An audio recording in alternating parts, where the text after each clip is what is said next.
This is Tim Bryce with my column entitled American Vacations. I think Americans have a problem taking vacations. Although most of us feel lucky to take a week off or a few days here and there, it's rare for Americans to take vacations like our European or Australian counterparts, who may take as much as a month off at a time. Sure, we enjoy some time off to recoup from work, but I think the problem here is that Americans don't know how to relax. Whereas others take the time to study the culture of a different locale, Americans rush from one spot to another, snapping photos along the way. If you've ever seen the movie If It's Tuesday, This Must Be Belgium, you know what I mean. Our frenetic pace is puzzling to outsiders who do not understand why we don't take the time to truly enjoy the local scenery. Part of our problem is our multicultural society, which has made us a bit more competitive than most. We're always trying to stay one step ahead of our competition, our coworkers, and our neighbors. When we take time off, we're never too far from a telephone and the internet. I'm just as guilty as anyone in this regards. I don't think I've been unplugged from emails since the 1980s.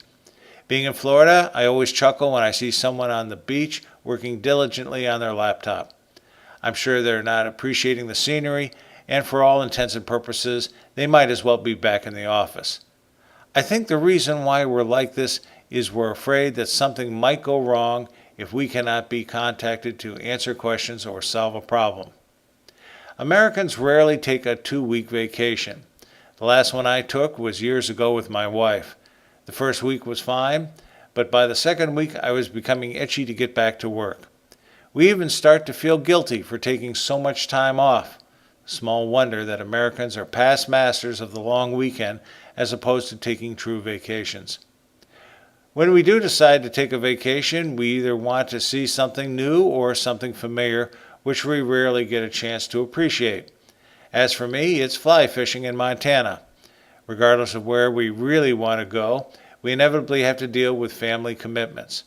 For those of you who have moved far from home, you know exactly what I mean. You are expected to return with the kids year after year, thereby eating up your precious vacation days. Instead of visiting Vegas or the Caribbean, you find yourself in Chillicothe, Ohio.